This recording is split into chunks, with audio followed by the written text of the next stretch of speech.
Okay, hi everyone. Thanks for coming. Welcome to another live stream for Pat's Mama's Asian Fixes. I'm going to get started without Pat today. She's going to come in a few minutes, hopefully. We just have a little bit of a time differential, but there will be a psychic moment where we connect, I'm sure. So I will get us started, and this is the third and final chapter. We're going to do a reading of Call of Cthulhu by H.P. Lovecraft. And Pat should be in here in a little while. And after we're done reading it, we will have a short discussion as always. So thank you very much for joining and watching. And if you have any comments or you'd like us to do any readings in the future, let us know. We'd love to do that for you. But without further ado, I will get started on Chapter 3, The Madness from the Sea. If heaven ever wishes to grant me a boon, it will be a total effacing of the results of a mere chance which fixed my eye on a certain stray piece of shelf paper. It was nothing on which I would naturally have stumbled in the course of my daily round, for it was an old number of an Australian journal, the Sydney Bulletin for April 18th, 1925. It had escaped even the cutting bureau, which had, at the time of its issuance, been avidly collecting material for my uncle's research. Yeah, it looks like everything's going well on the stream. I had largely given over my inquiries into what Professor Angle called the Cthulhu cult, and was visiting a learned friend in Paterson, New Jersey, the curator of a local museum and a mineralogist of note. Examining one day the reserve specimens roughly set on the storage shelves in a rear room of the museum, my eye was caught by an odd picture in one of the old papers spread beneath the stones. It was the Sydney Bulletin I have mentioned, for my friend has wide affiliations in all conceivable foreign parts, and the picture was a half-tone cut of a hideous stone image almost identical with that which Lebras had found in the swamp. Eagerly clearing the sheet of its precious contents, I scanned the item in detail, and was disappointed to find it of only moderate length. What it suggested, however, was of portentous significance to my flagging quest, and I carefully tore it out for immediate action. It read as follows. Mystery derelict found at sea. Vigilant arrives with helpless armed New Zealand yacht in tow. One survivor and one dead man found aboard. Tale of desperate battle and deaths at sea. Rescued seaman refuses particulars of strange experience. Odd idol found in his possession. Inquiry to follow. The Morrison Company's freighter, Vigilant, bound from Valparaiso, arrived this morning at its wharf in Darling Harbour, having in tow the battered and disabled but heavily armed steam yacht Alert of Dunedin, New Zealand, which was sighted April 12th in south latitude 34 degrees 21 minutes, west longitude 152 degrees 17 minutes, which with one living and one dead man aboard. The Vigilant left Valparaiso March 25th, and on April 2nd was driven considerably south of her course by exceptionally heavy storms and monster waves. On April 12th, the derelict was sighted, and though apparently deserted, was found upon boarding to contain one survivor in a half-delirious condition and one man who had evidently been dead for more than a week. The living man was clutching a horrible stone idol of unknown origin, about a foot in height, regarding whose nature authorities at Sydney University, the Royal Society, and the museum in College Street all profess complete bafflement, and which the survivor says he found in the cabin of the yacht in a small carved shrine of common pattern. This man, after recovering his senses, told an exceedingly strange story of piracy and slaughter. He is Gustav Johansen, a Norwegian of some intelligence, and had been second mate of the two-masted schooner Emma of Auckland, which sailed for Callao February 20th, with a complement of 11 men. The Emma, he says, was delayed and thrown widely south of her course by the great storm of March 1st, and on March 22nd, in south latitude 49 degrees 51 minutes, west longitude 128 degrees 34 minutes, encountered the Alert manned by a queer and evil-looking crew of Kanakas and half-castes. Being ordered peremptorily to turn back, Captain Collins refused, whereupon the strange crew began to fire savagely and without warning upon the schooner with a peculiarly heavy battery of brass cannon forming part of the yacht's equipment. The Emma's men shooed fight, says the survivor, and though the schooner began to sink from shots beneath the waterline, they managed to heave alongside their enemy and board her, grappling with the savage crew on the yacht's deck and being forced to kill them all, and the number being slightly superior because of their particular abhorrent and desperate, though clumsy, mode of fighting. 3 of the Emma's men, including Captain Collins and First Mate Green, were killed, and the remaining 8 under Second Mate Johansen proceeded to navigate the captured yacht, going ahead in their original direction to see if any reason for their ordering back had existed. The next day, it appears, they raised and landed on a small island, although none is known to exist in that part of the ocean, and 6 of the men somehow died ashore, though Johansen is queerly reticent about this part of the story and speaks only of their falling into a rock chasm. Later, it seems, he and one companion boarded the yacht and tried to manage her, but were beaten about by the storm of April 2nd. From that time till his rescue, on the 12th, the man remembers little, and he does not recall when William Bryden, his companion, died. Bryden's death reveals no apparent cause and was probably due to excitement or exposure. Cable advices from Dunedin report that the Alert was well known there as an island trader and bore an evil reputation along the waterfront. It was owned by a curious group of half-castes whose frequent meetings and night trips to the woods attracted no little curiosity, and it had set sail in great haste just after the storm and earth tremors of March 1st. Our Auckland correspondent gives the Emma and her crew an excellent reputation, and Johansen is described as a sober and worthy man. The Admiralty will institute an inquiry on the whole matter beginning tomorrow, at which every effort will be made to induce Johansen to speak more freely than he has done hitherto. This was all, together with the picture of the hellish image. But what a train of ideas it started in my mind! Here were new treasuries of data on the Cthulhu cult, and evidence that it had strange interests at sea as well as on land. What motive prompted the hybrid crew to order back the Emma as they sailed about with their hideous idol? What was the unknown island on which 6 of the Emma crew had died and about which the mate Johansen was so secretive? What had the Vice Admiralty's investigation brought out? And what was known of the noxious cult of Dunedin? And most marvelous of all, what a deep and more than natural linkage of dates was this which gave a malign and now undeniable significance to the various turns of events so carefully noted by my uncle. March 1st, or February 28th, according to the international dateline, the earthquake and storm had come. From Dunedin, the Alert and her noisome crew had darted eagerly forth as if imperiously summoned, and on the other side of the earth poets and artists had begun to dream of the strange, dank, cyclopean city, whilst a young sculptor had molded in his sleep the form of the dreaded Cthulhu. March 23rd, the crew of the Emma landed on an unknown island and left 6 men dead, and on the date, the dreams of sensitive men assumed a heightened vividness and darkened with dread of a giant monster's malign pursuit, whilst an architect had gone mad and a sculptor had lapsed suddenly into delirium.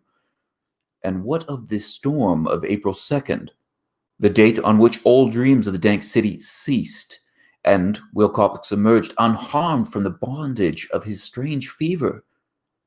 What of all this? and of those hints of old Castro about the sunken, star-born old ones and their coming reign, their faithful cult and their mastery of dreams. Was I tottering on the brink of cosmic horrors beyond man's power to bear? If so, they must be horrors of the mind alone, for in some way the 2nd of April had put a stop to whatever monstrous menace had begun its siege of mankind's soul.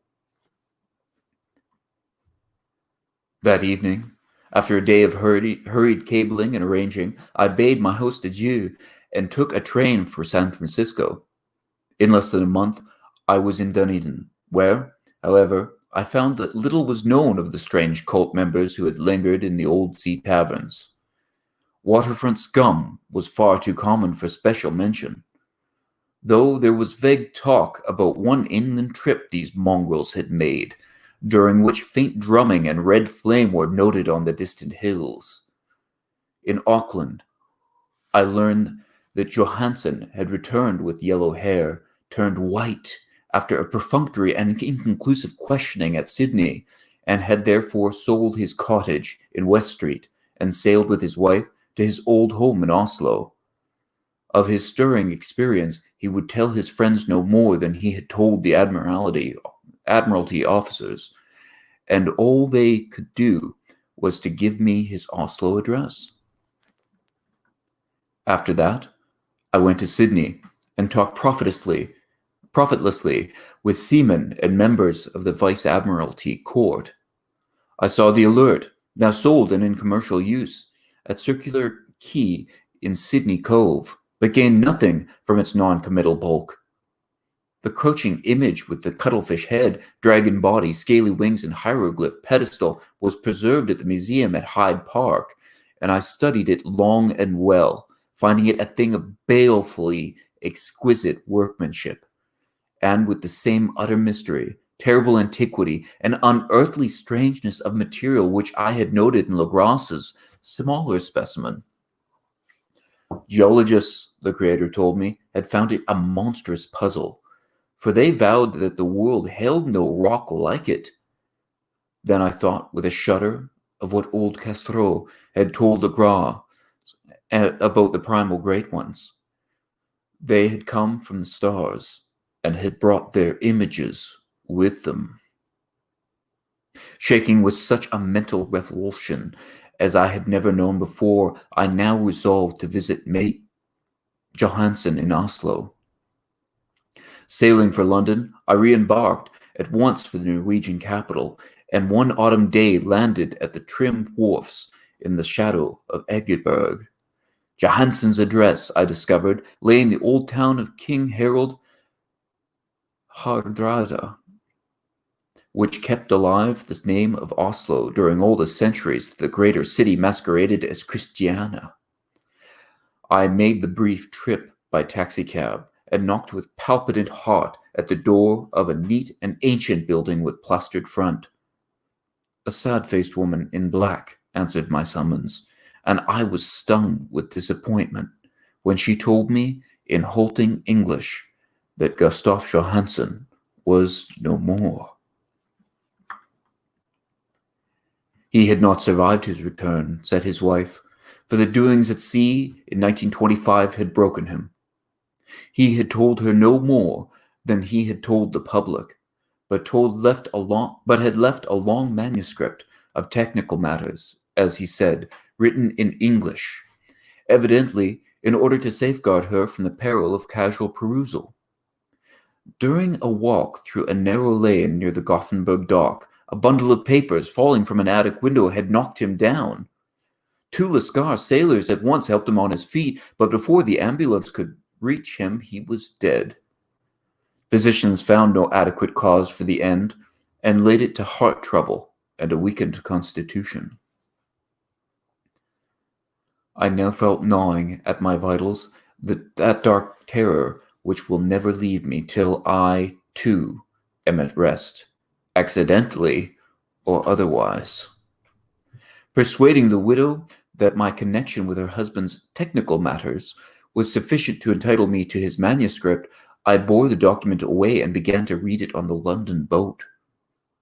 It was a simple, rambling thing, a naive sailor's effort at a post facto diary, and strove to recall day by day that last awful voyage. I cannot attempt to transcribe it verbatim in all its cloudiness and redundance, but I will tell it's just enough to shew why the sound of the water against the vessel's sides became so unendurable to me that I stopped my ears with cotton. Johansen, thank God, did not know quite all, even though he saw the city and the thing. But I shall never sleep calmly again when I think of the horrors that lurk ceaselessly behind life in time and in space, and of those unhallowed blasphemies from elder stars which dreamt beneath the sea, known and favored by a nightmare cult, ready and eager to loose them on the world whenever another earthquake shall heave their monstrous stone city again to the sun and air. Johansen's voyage had begun just as he told it to the Vice Admiralty. The Emma, in ballast, which cleared Auckland on February 20th, and had felt the full force of that earthquake-born tempest which must have heaved up from the sea bottom the horrors that filled men's dreams. Once more, under control, the ship was making good progress when held up by the Alert on March 22nd, and I could feel the mate's regret as he wrote of her bombardment and sinking. Of the swarthy cult fiends on the Alert, he speaks with significant horror. There was some peculiarly abominable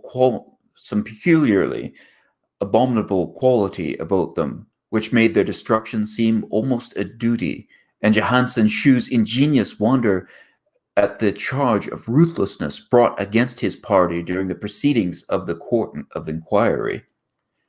Then driven ahead by curiosity in their captured yacht under Johansen's command, the men sight a great stone pillar sticking out of the sea, and in south latitude 47 degrees 9 minutes, west longitude 126 degrees 43 minutes, come upon a coastline of mingled mud, ooze, and weedy cyclopean masonry, which can be nothing less than the tangible substance of Earth's supreme terror, the nightmare corpse city of Relay, that was built in the measureless aeons behind history by the vast, loathsome shapes that seep down from the dark stars.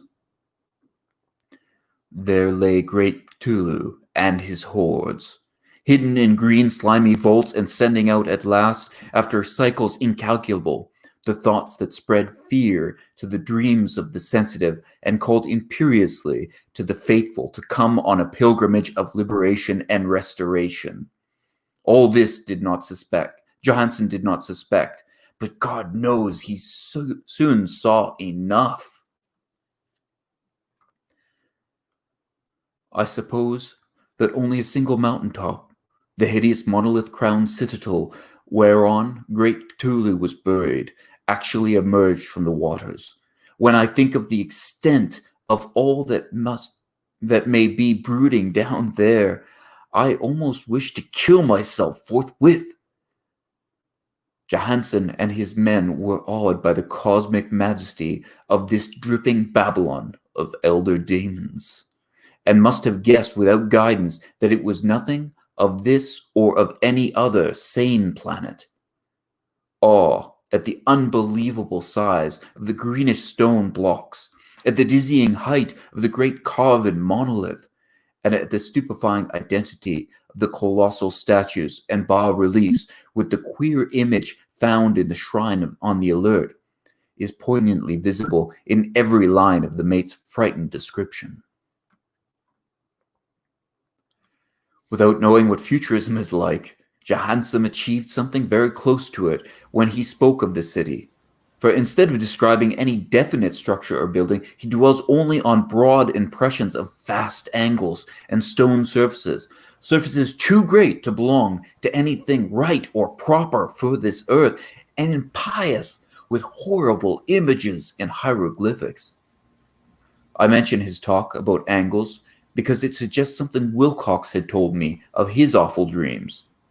He had said that the geometry of the dream place he saw was abnormal, non-Euclidean, and loathsomely redolent with spheres and dimensions apart from ours. Now, an unlettered seaman felt the same thing whilst gazing at the terrible reality.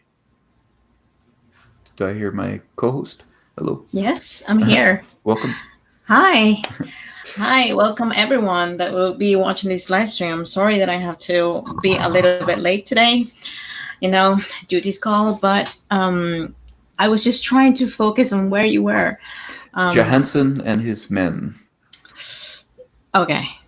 You were going to start reading this, right? You want me to read that one? Okay, sure. Johansen and his men landed at a sloping mud bank on this monstrous acropolis and clambered slipperily up over tight and oozy blocks which could have been no mortal staircase. The very sun of heaven seemed distorted when viewed through the polarizing miasma welling out of the sea-soaked perversion, and twisted menace and suspense lurked leeringly in those crazily elusive angles of carven rock, where a second glance shewed concavity after the first shewed convexity. Something very like fright had come over all the explorers before anything more definite that rock and ooze and weed was seen. Each wolf had fled, had he not feared the scorn of the others, and it was only half-heartedly that they searched, vainly as it proved, for some portable souvenir to bear away. It was Rodriguez, the Portuguese, who climbed up the foot of the monolith and shouted of what he had found. The rest followed him, and looked curiously at the immense carven door with the now familiar squid dragon bas-relief. It was, Johansen said, like a great barn door, and they all felt that it was a door because of its ornate lintel, threshold, and jambs around it, though they could not decide whether it lay flat like a trap-door or slantways like an outside cellar door. As Wilcox would have said, the geometry of the place was all wrong. One could not be sure that the sea and the ground were horizontal. Hence, the relative position of everything else seemed phantasmally variable. Brighton pushed at the stone in several places without result. Then Donovan felt over it delicately around the edge, pressing each point separately as he went. He climbed interminably along the grotesque stone molding. That is, one will call it climbing if the thing was not, after all, horizontal. And the men wondered how any door in the universe could be so vast. Then, very softly and slowly, the accurate great panel began to give inward at the top, and they saw that it was balanced. Donovan slid, or somehow propelled himself down, or along the jump and rejoined his fellows, and everyone watched the queer recession of the monstrously carven portal. In this fantasy of prismatic distortion, it moved anomalously in a diagonal way, so that all the rules of matter and perspective seem upset. The aperture was black, with a darkness almost material. The tenebrousness was indeed a positive quality, for it obscured such parts of the inner walls as ought to have been revealed, and actually burst forth like smoke from its aeon-long imprisonment, visibly darkening the sun as it slunk away in the shrunken and gibbous sky on flapping membranous wings. The odor arising from the newly opened depths was intolerable, and at length the quick-eared Hawkins thought he heard a nasty, slopping sound down there. Everyone listened, and everyone was listening still when it lumbered slobberingly into sight and gropingly squeezed its gelatinous green immensity through the black doorway into the tainted outside air of that poisoned city of madness. Poor Johansen's handwriting almost gave out when he wrote of this. Of the 6 men who never reached the ship, he thinks 2 perished of pure fright in that accursed instant. The thing cannot be described. There is no language for such abysms of strychnine and immemorial lunacy, such eldritch contradictions of all matter, force, and cosmic order. A mountain walk or stumble. God!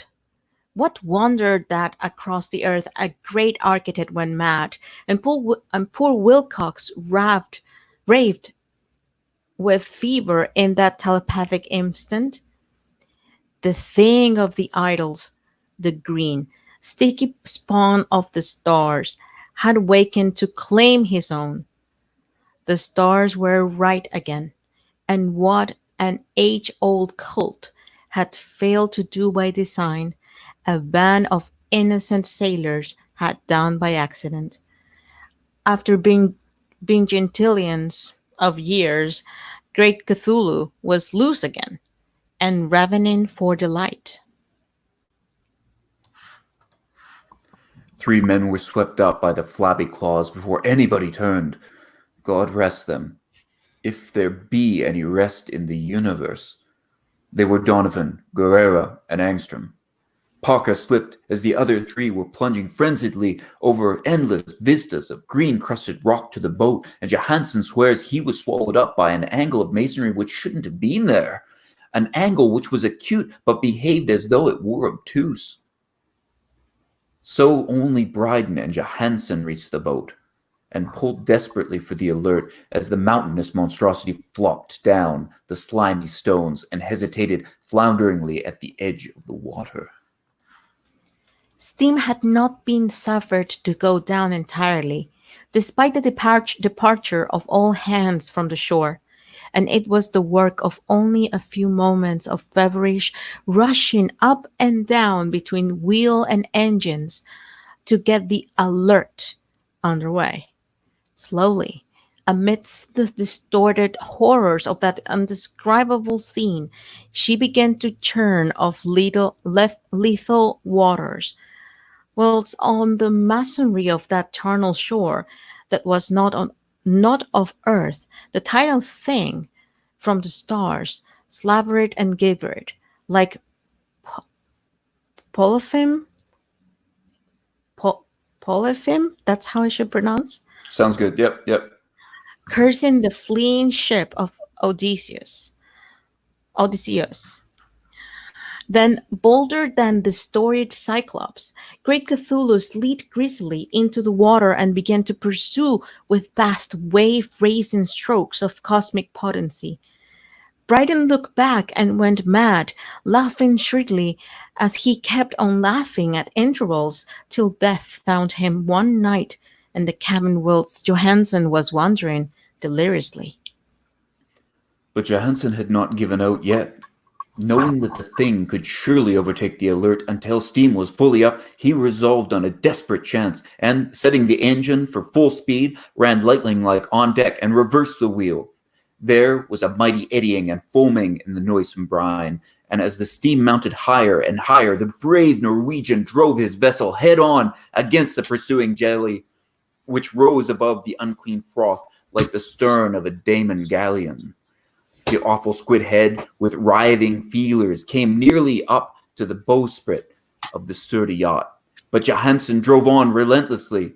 There was a bursting as of an exploding bladder, a slushy nastiness as of a cloven sunfish, a stench as of 1,000 open graves, and a sound that the chronicler would not put on paper.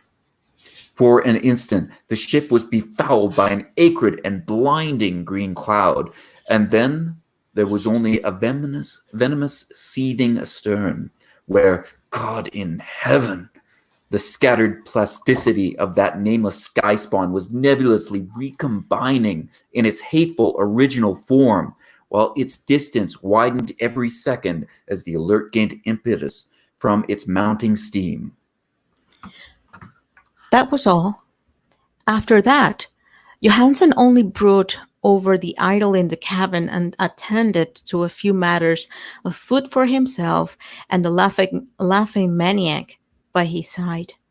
He did not try to navigate after the first bold flight, for the reaction had taken something out of his soul.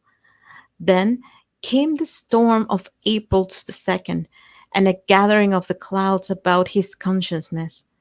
There is a sense of a spectral whirling through liquid gulfs of infinity, of dizzying rides through reeling universes on a comet's tail, and of hysterical plunges from the pit to the moon, and from the moon back again to the pit, all livened by a catching catching netting chorus of the distorted, hilarious elder gods and the green, bat-winged mocking imps of Tartarus. I think it's cacinating. Yeah. Out of that dream came rescue, the vigilant, the Vice Admiralty Court, the streets of Dunedin, and the long voyage back home to the old house at Egeberg. He could not tell; they would think him mad. He would write of what he knew before death came, but wife must not guess. His wife must not guess. Death would be a boon if only it could blot out the memories. That was the document I read, and now I have placed it in the tin box besides the bas relief and the papers of Professor Angel. With it shall go this record of mine, this test of my own sanity, wherein is pieced together that which I hope may never be pieced together again. I have looked upon all that the universe has to hold of horror, and even the skies of spring and the flowers of summer must ever afterward be poison to me. But I do not think my life will be long, as my uncle went, as poor Johansen went, so I shall go. I know too much, and the cult still lives. Cthulhu still lives too, I suppose, again in that chasm of stone which has shielded him since the sun was young. His accursed city is sunken once more, for the Vigilant sailed over that spot after the April storm, but his ministers on earth still bellow and prance and slay around idol-capped monoliths in lonely places. He must have been trapped by the sinking whilst within his black abyss, or else the world would by now be screaming with fright and frenzy. Who knows the end? What has risen may sink, and what has sunk may rise. Loathsomeness waits and dreams in the deep, and decay spreads over the tottering cities of men. A time will come, but I must not and cannot think. Let me pray that, if I do not survive this manuscript, my executors may put caution before audacity and see that it meets no other eye. Wow. Again, it's a really good story. To be honest, it's even though I just got into like in the middle, it's really descriptive. Again, this is something that it's not, at least I'm not used to have from H.P. Lovecraft. Yeah, definitely. I think you came in almost at the best part, or just a little bit after. Did you get a chance to read it before tonight? No, I No. haven't. Yeah, Okay. I wanted to read it tonight, but Right. Yeah. yeah, Busy life. Busy life. Yeah. busy life, yes. Well, I will say that it actually, I don't think it started out very strong. He Well, has this. we were expecting that, to be honest, because for what it ended, it wasn't that strong. I mean, the story, it was just like small, or it was not that important until we were thinking maybe something was going to happen on the next chapter. Mhm, Remember? That's what mhm. we said the last time. Yeah. And it started with a bunch of details and him finding this one article. Hmm. And yeah, I feel like he has this habit of telling the story in a poor order. Like you can tell a story chronologically, which is the order in time that things happen. So yesterday, today, and then tomorrow. Or you can tell them in a non-chronological way where you're sort of mixing things up. And that can be interesting, but I think it needs to be done very consciously. And so before we even get to the description of this voyage, we already know who survived and everyone that didn't. And the description of the people that died wasn't very interesting. So I just didn't like the order. I would have found this a lot more interesting if we didn't know what had happened to this ship and then we heard the story. It kind of took some of the wind out of the sails, in my opinion. I wonder why he did it. Yeah, it is kind of strange. I've noticed this with every one of his stories. He tells things in a bizarre sort of order. And sometimes I think it works, but this time I don't think it did. Go ahead. Well, I think it's what you said. He definitely needed an editor. But you know, yeah. He thought for himself that it was okay, and nothing can beat what he was writing, so he decided that in the end. Yep, and you know what? It may have come out better than if he had had an editor, because I bet you a lot of editors would have just ruined this and taken out the best parts. He was really an original writer for his time, and so we got to take the good with the bad, I think. Again, we had this, in my opinion, we had this problem in the horror at Red Hook, where there's one part where it's just listing a bunch of details. And if you look at the article, which is sort of, it's got a smaller set of margins here, or a larger set of margins, starts with the Morrison Company, and he lists a bunch of details, including specific latitude and longitude. And I don't like, I think it's interesting that you can point it out on a map, but I just don't feel like the way that it's written really adds to the story. The details for me get in the way. Well, remember that this is something that we are mentioning now, right? In our time, maybe it's not that important, but at that time, having nothing but maps and books, you know, I think it will be the best for people to investigate. I think in this craft was given something out to say, okay, let's see what he's talking about, if he's right or wrong. Just like the Bermuda Triangle, for instance. It's like you have this little spot around in the world that you know that if you go there at certain point around March and April, you will find this thing. after an earthquake, it's funny because I feel that he wants to create. Yeah, and I think it's funny because I think he's trying to maybe create a cult after this. Or it feels like he wants to create something like that. Like having people that are following his stories, right? And it's maybe thinking, okay, maybe Lovecraft is right. Maybe I can go and do an expedition to see what's this place he's talking about. Well, whether he intended their that, fanatism. Yeah, whether he intended that or not, it was achieved. There are certainly people that take this as they worship this stuff. They take it as real. I imagine it's like anything. Like, for instance, there are people that call themselves Jedi in the world after Star Wars, and people take it. Yeah, people take it to various different levels, where some people really do believe that is describing a reality and they're taking part in that by being Jedi. And then there are other people that are just enjoying themselves and sort of cosplaying and things. And I think that range exists for H.P. Lovecraft and the Cult of Cthulhu as well.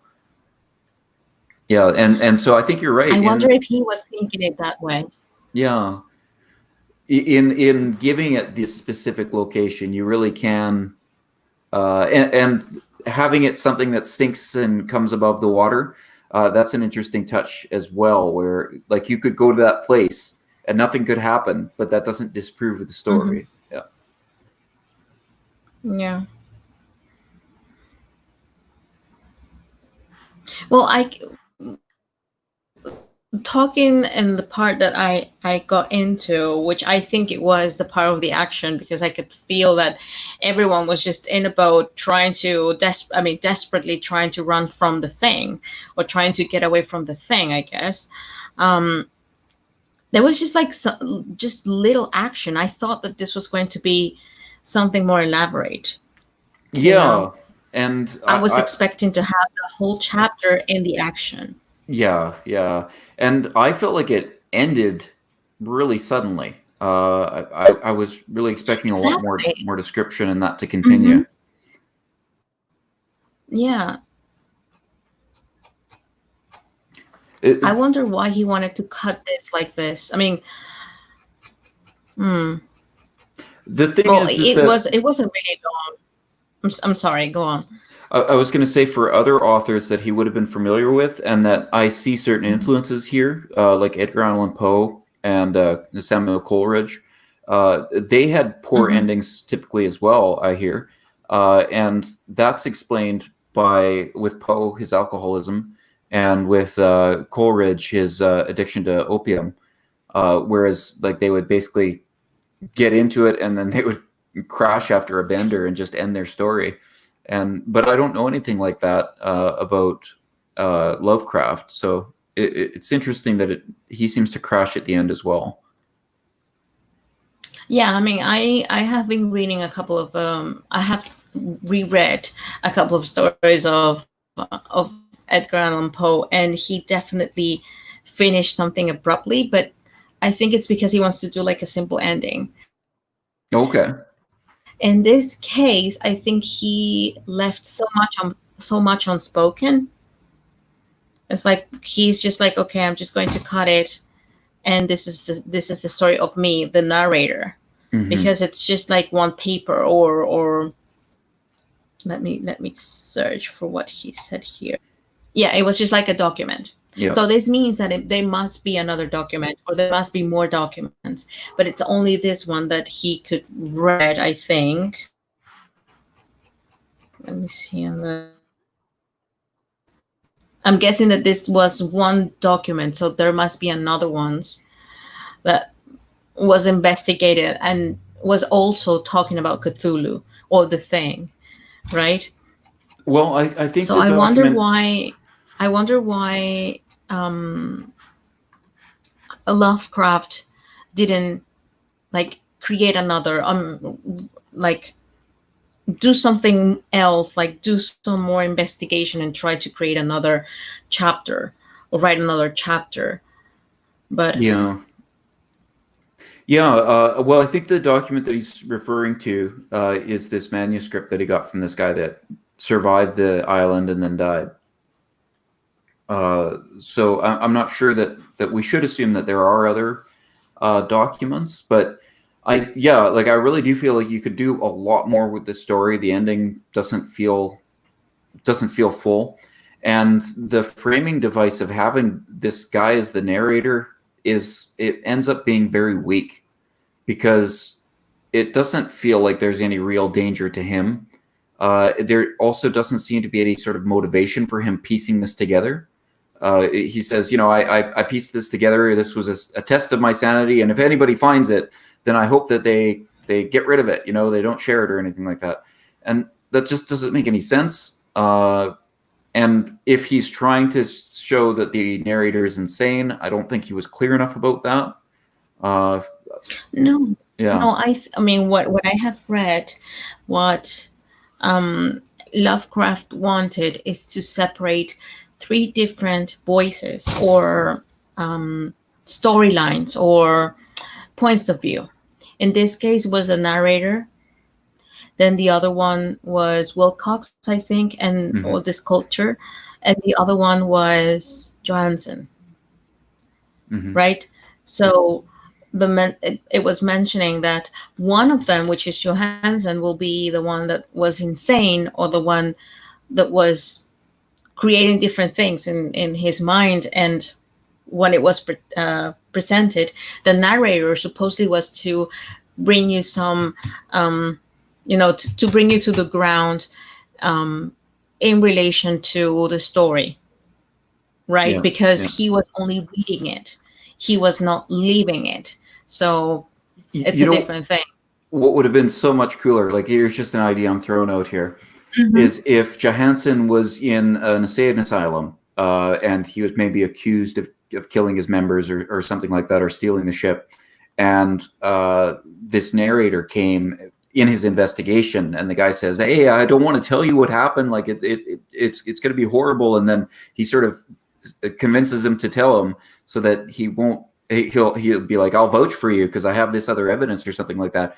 And then after he tells him this, he just says, "No, I'm not going to vouch for you. People will think I'm insane too." And then I'll get thrown in here.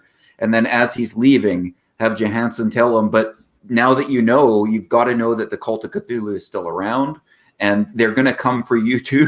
That would have Yeah, been a lot maybe. more interesting, Yeah, in I my think opinion. I think Lovecraft should have pushed a little bit of the storyline of Johansson's point of view, Hmm. so Hmm. it will sound like more credible that he was insane, Yeah. or that he wasn't the one that was, you know, getting that ground points, just like the narrator. Because the Right. Yeah. narrator Yeah. was the one was like creating story, because he was showing the facts. Johansson was like throwing things out, like this is happening, and this by the document that the narrator was reading, Yeah. Yeah. right? So yeah, as we have said like several times, I think Lovecraft needed that editor and maybe some suggestions, but everybody wants to hear stories or about the storyline. So if you have something already like in your mind, created, you won't change it. Yeah. Meant to be how this is how it is. Yeah. Am I coming through okay? You're breaking up for me a little bit. I don't know if it's on my end or what. Can you hear me okay? You yeah, you're breaking, but I don't know if it's. I mean, I don't have any problems here. I mean, I'm not doing anything. I don't know if I. Do you still hear me that I'm breaking?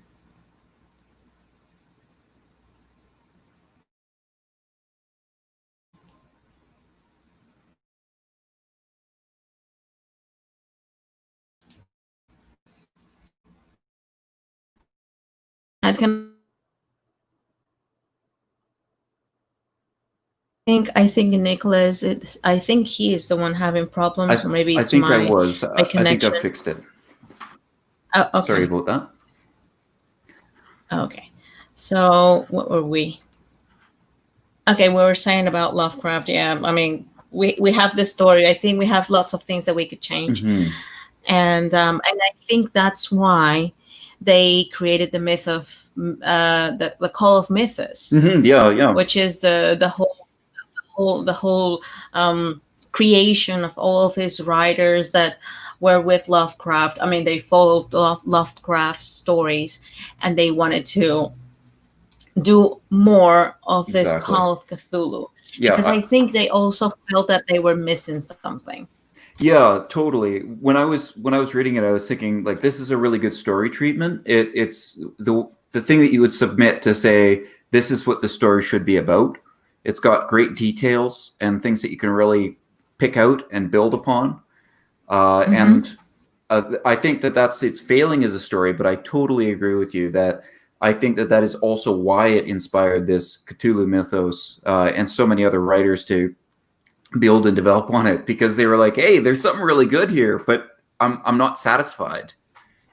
Exactly. I mean, you have the monster, Mm-hmm. you Yep. have how it's been told, you have the facts, you have the position, because that's even better. You have the position, and you don't have anything else about the story.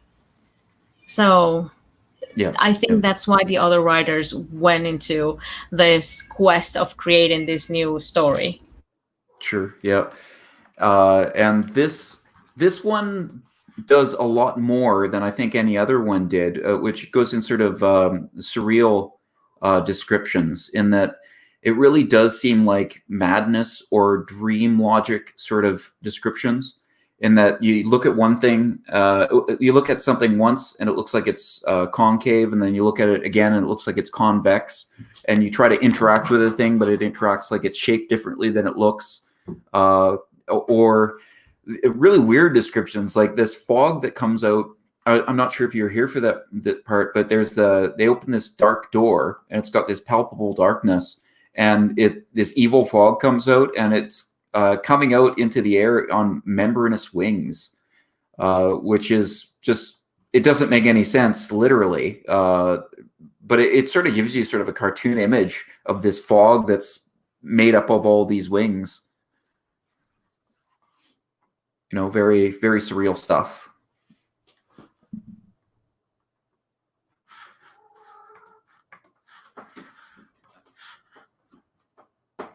I think that Pat's on mute for a minute there.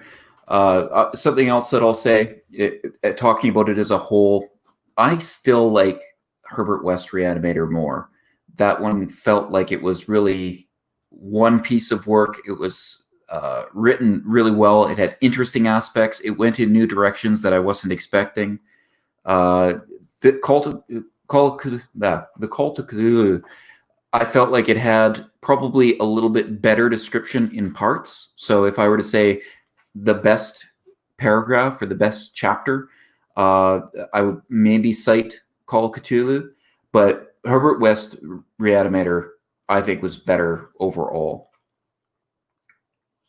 But I can understand why this work was really enjoyed by a lot of people. It inspired a lot of people. And I am curious to read the work of other people that was inspired from this. So like Neil Gaiman and things like that. I would like to see what they did with it. And I don't want to insult Lovecraft, because I think he was a real innovator in this, but I think that they probably could do it better. And that might be a good introduction to Neil Gaiman for me. He's a famous horror author, and I've never read him. But I know he's a big fan of Lovecraft. I know that he's done work in this Cthulhu mythos, and so maybe that's the direction that I should go. Again, there were some lines that I felt like Lovecraft used, which they just don't make literal sense, and for that, I think there was a bit of a problem. So, for instance, the ground is called charnel again.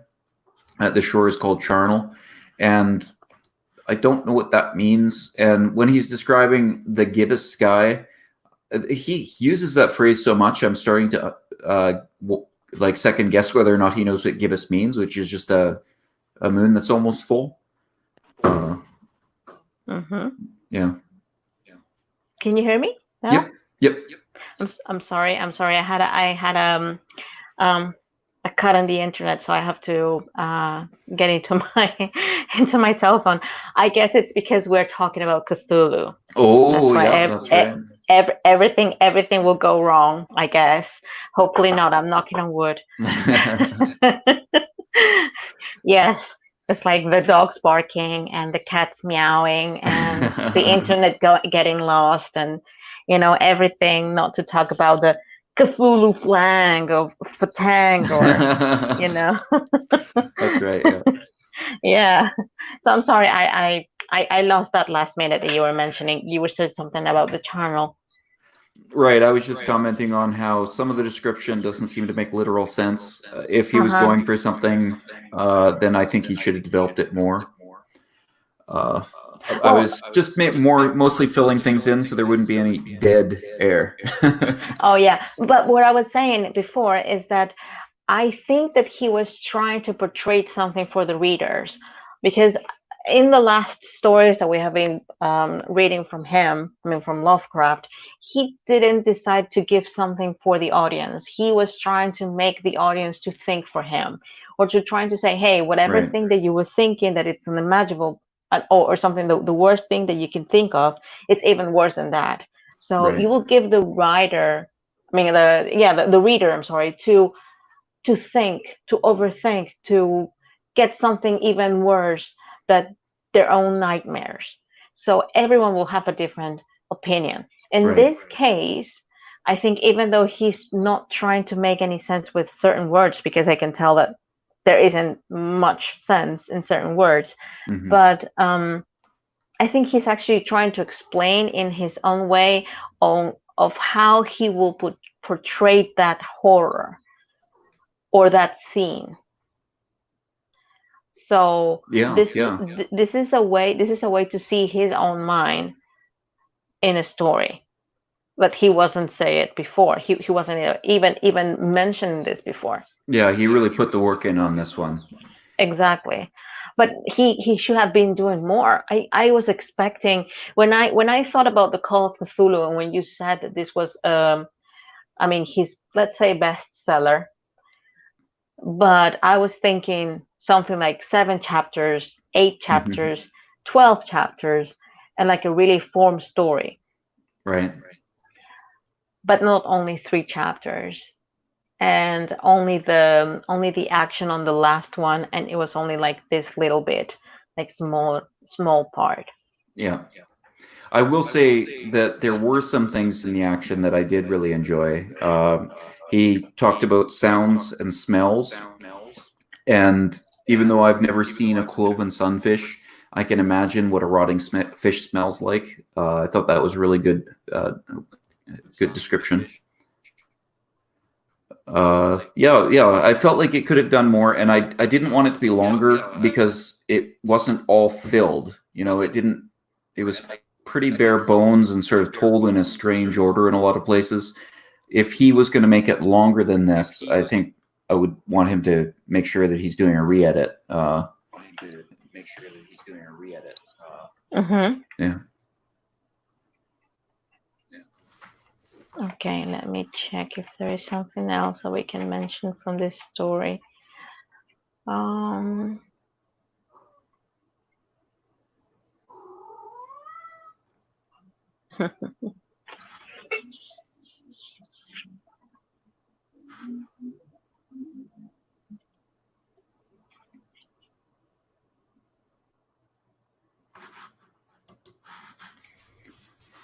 If this were a longer story, one thing that I think it could really benefit from is if we got to know these characters. He mentioned a couple names a couple times, and I just didn't really care. It didn't feel like they were characters, they were just names to me. And I would have liked to have seen maybe some point where we got to know these people a little bit better and think of them as individuals. And then we would have a little bit more pull on our hearts when horrible things are happening to them. Yeah, I think he detached that from the story this time. And the difference of the other stories, that he was having all of these characters, we will know what was happening to them, and they were showing emotions. Yeah. That's the main thing. That in this case, he's not showing any emotion, not for anyone.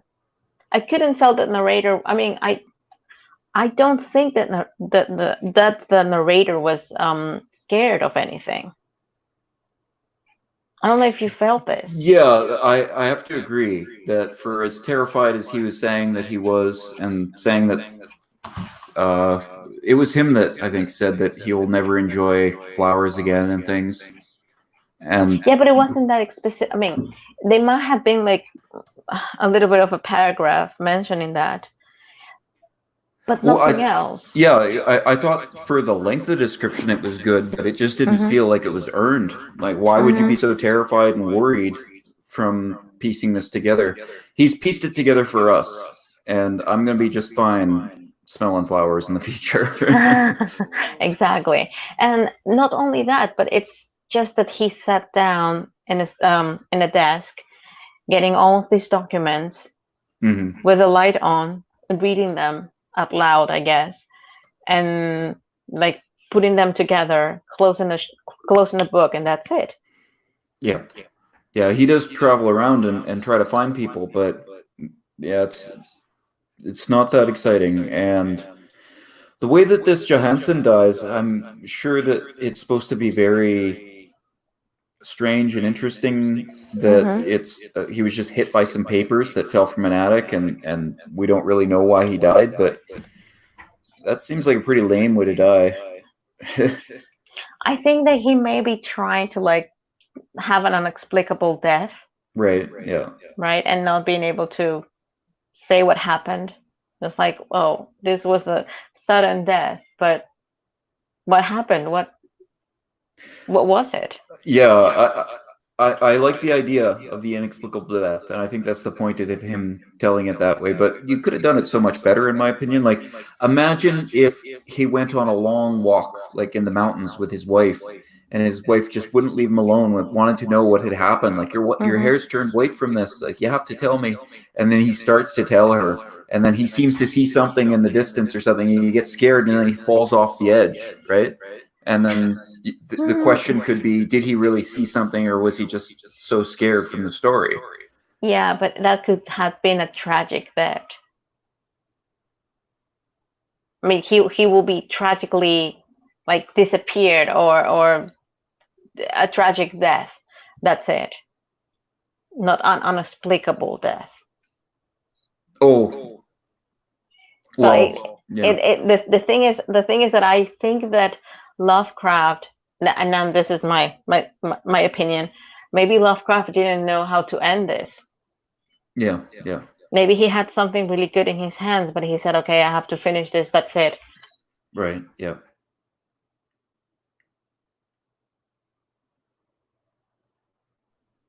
And that's the only, well, apart from Professor Angel, that has also a sudden death. So these two had like a unexplicable death. Yeah, inexplicable, right? Yeah, unexplicable. So inexplicable. Yeah, sorry. Please correct me. Sometimes I just don't. Sometimes I'm just like having the words. Remember, this is not my first language. I'm trying to be as good as I can, but you know. Yeah. I won't make fun of you just as long as you don't make fun of me when I trip over names like Rodriguez. Don't worry. Yeah. Don't worry, I won't. I mean, there is. I won't tell you, hey, you have to pronounce it like this, because I understand. It's just like for me, if you will tell me one word, I will try to pronounce it first, and then the next time I will pronounce it as I think it sounds. So it's fine. Don't worry. Well, I think we do improve when we practice, but yeah, definitely. I hope nobody is watching and judging you, because this is not your first language, and you do an excellent read. Yeah, I'm trying. I mean, in English, having this kind of reading, it's like, I don't know, reading something about Gabriel Garcia Marquez from us, for it's a really good author. He had wonderful Spanish stories and books. So okay. Yeah, and he had a really dense Spanish phrases and paragraphs. Yeah. So what else can we take from this story? Let me see if there is something else that I wanted to bring. Cthulhu seems pretty easy to escape from, doesn't he? Well, what I understand, because I think I wasn't that connected. He came from the water, right? Well, he came out of this cave on the island, this door, and chased them down. Yeah, and then he sort of went into the water, and the boat sailed through him, through his face. Yes. Split him open. And that's it. Yeah. Well, it recombined after, which I thought was interesting, that like you just can't kill this thing, even driving a boat through it. But yeah, he's pretty easy to escape from. That's the thing, it's you're missing that part. That's why I'm saying that you're missing that part of the action. Mm-hmm. Yeah. It's like, okay, Cthulhu is it's running free. He's on a rampage. Doing what? Killing who? Doing what? He's there. I think the story is given so many questions that you have so many questions that are not fulfilled in this case. Yeah. Hmm. So if you had to give it a rating out of 5, what would you give it? If we can separate the story from the last, I mean, from the conclusion or the ending, I will give the story 5 out of 5 because you Oh can yeah. get so much from it. But the conclusion, I think it could be like a two out of Yeah, yeah. five. Yeah. I mean, I can tell that he was trying to do his best, but there was something that stopped him for writing more. I feel that. I Yeah. feel that maybe he was like trying to run from one place to another, and or he was running out of time, and he needed to deliver something, and that was the only thing that he could think of, and that's it. Yeah, yeah. That's And what I'm maybe feeling. maybe he just needed rent money or food money or something. Yeah, but so sad. I wonder. I wonder if there is some information in the internet regarding to this conclusion. Yeah, I have no idea. That's so sad.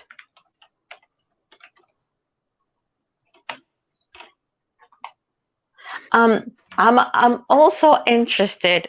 Before that we finish this live stream, I'm also interested, and I'm saying it live, by the way, Sure. just for us to watch the movie and to be comparing the story with this black and white movie, just to No, see yeah, what well, I'd like to see it, sure. just to see how they portrayed everything that we have seen, because it will be interesting. I don't know if they may use the same resources if someone was recording something at that time. That's that's my only like issue or concern. What do you mean? I'm not Because sure. what they're saying, I mean, what I was reading about this movie, and they said that they wanted to portray it in black and white and having only the small, um, the smaller functions that doesn't imply to record it with the best quality, because they wanted to present a movie that could have been recorded at that time, which was around 1920 something, 1928, I think. Right. So they are simulating that the story was actually recorded at that time. Yeah, and I think we mentioned this last time, but I Hmm. have a feeling I'm going to be disappointed in the execution of that, but I'll definitely check it out. I don't think that we would have enough to say about it for a whole live stream. Maybe we should tack it on to something else. Mm. What do you think? Yeah, maybe. I don't know if we can check also the. I know that it's going to be too much, but the Call of Mythos, I think it is. The Cthulhu mythos. Yes, yes. I wonder how much is that.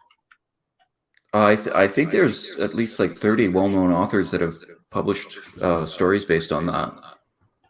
It's pretty huge.